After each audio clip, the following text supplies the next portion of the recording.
الحقيقه كمان الصحه وزاره الصحه البريطانيه بتقول لقاح موديرنا الجديد يقي من السعال الشتوي والفيروس البخلوي. الاف دي اي بتوصي باخذ لقاح كورونا سنويا ضد اوميكرون على غرار تطعيم الانفلونزا. معايا الدكتور احمد سلمان من بريطانيا، عضو فريق جامعه اوكسفورد لانتاج لقاح كورونا. دكتور احمد اهلا وسهلا، وحشتنا. اهلا وسهلا استاذ سيد، اهلا بحضرتك. حضرتك وحشتنا ايضا، وكل سنه ربنا وحضرتك طيب. يكرمك يا دكتور، ربنا يخليك. قول لي اخبار البرد عندكم ايه؟ النهارده -7، لا الجو النهارده ساقع جدا يعني، والاسبوع ده للاسف درجه الحراره منخفضه جدا، وده يعني موسم جيد لانتشار الفيروسات للاسف يعني. احنا عندنا 24 ومش عاجبنا يا فندم. دي نعمه كبيره الحمد لله. والشمس النهارده كانت جميله قوي يا دكتور احمد، اغيظك بقى.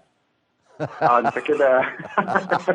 ربنا يديمها نعمه يا رب، ربنا يديمها نعمه يا رب. ربنا يديمها نعمه. دكتور، هل بالفعل يا فندم ان لقاح موديرنا الجديد بياخد من السعال الشتوي والفيروس المخلوي؟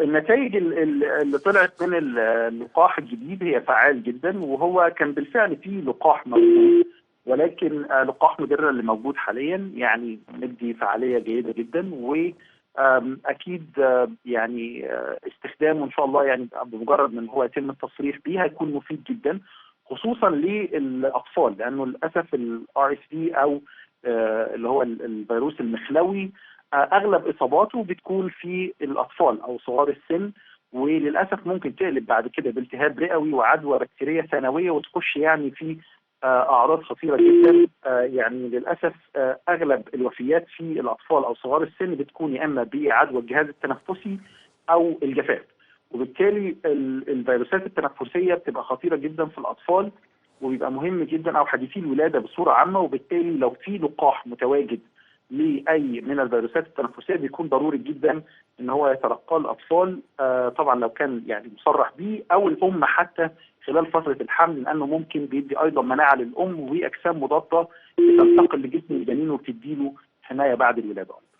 طيب الاف دي اي بتوصي بان يبقى هناك في لقاح كورونا سنويا ضد اوميكرون على غرار تطعيم الانفلونزا الموسمي. ده طبعا ايضا نقطه مهمه جدا، يعني احنا تعاملنا حاليا مع الكورونا بالرغم طبعا من ان احنا بنشوف بعض الارقام المفزعه مثلا من الصين او الكلام ده كله، ولكن ما زالت العامل الاساسي في التعامل مع الكورونا في الوقت الحالي بعد حوالي 3 سنين من الوباء انه المهم عندنا عدد الاصابات الحرجه اللي بتستدعي دخول المستشفى ولا قدر الله الوفيات. الاحصائيات حاليا بالرغم من الارتفاع يعني مهول في الاصابات باوميكرون بالسلالات الجديده اللي موجوده منه، سواء اللي موجوده في الشرق بسرعه اساسيه في الصين زي بي 7 او في الغرب الاكس بي بي 1.5، ما زالت اعراض الخطيره او الوفيات يعني مقاربه بنسبه ما لحاجه زي الانفلونزا. فالتعامل حاليا مع فيروس الكورونا مستجد، وطبعا المتغير المنتشر بصوره واضحه حاليا هي المتغيرات الفرعيه من اوميكرون، وبالتالي مهم جدا خصوصا في فئات عمريه الكبيره مثلا واصحاب المناعه الضعيفه، او كما ذكرت السيدات الحوامل او حديثي الولاده، الكلام ده كله تلقي اللقاح وتعزيز المناعه بصوره دوريه على غرار الانفلونزا.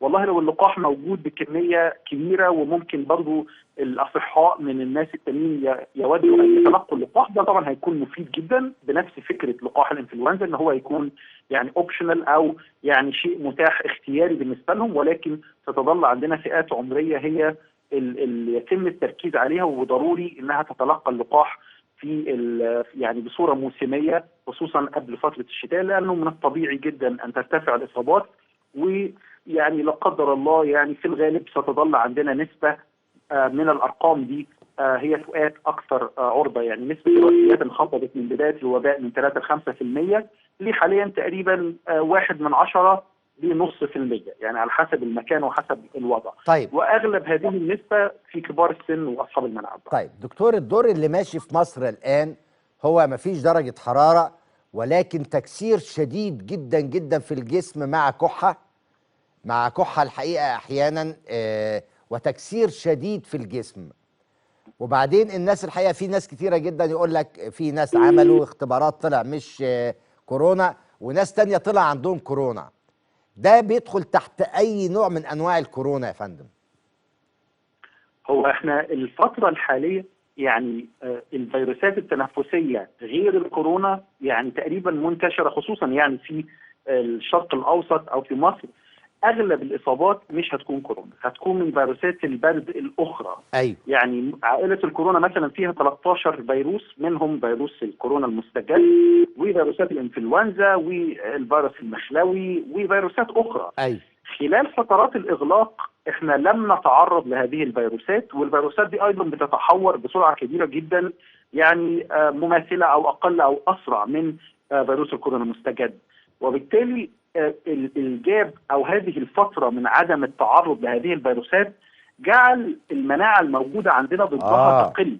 وبالتالي احنا دلوقتي عشان كده الفيروس المخلوي مثلا كل حديثي الولاده خلال الثلاث سنوات دي في الاغلاقات والكلام ده كله كان من الطبيعي ان هم بيتعرضوا ليه وتبقى الاصابات محدوده كل سنه. الاعداد دي كلها اتجمعت، وعندما حدث الانفتاح التام وعدنا الى الوضع الطبيعي يعني حصل زي تعرض كبير، وعشان كده الاصابات بقت مرتفعه جدا.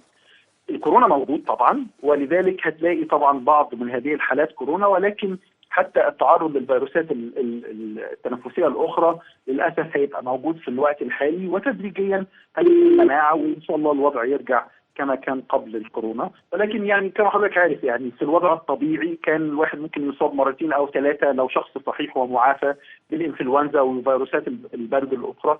وبالتالي احنا حاليا للاسف نتيجه الاغلاقات وعدم التعرض للعدد يعني 50 60 نوع مختلف من فيروسات البرد حاليا بنتعرض ليها، وبالتالي بيبقى فرصه حدوث العدوى اعلى بكثير بصوره كبيره. شاكر فضلك استاذ الدكتور احمد سلمان عضو فريق بريطانيا. بشكرك فندم شكرا جزيلا. عايز اقول لحضراتكم ان استقالت الحكومه الكويتيه بعد خلاف مع البرلمان في ضوء انسداد افق العلاقه السلطتين التشريعيه والتنفيذيه. مصدر مسؤول قال ان الحكومه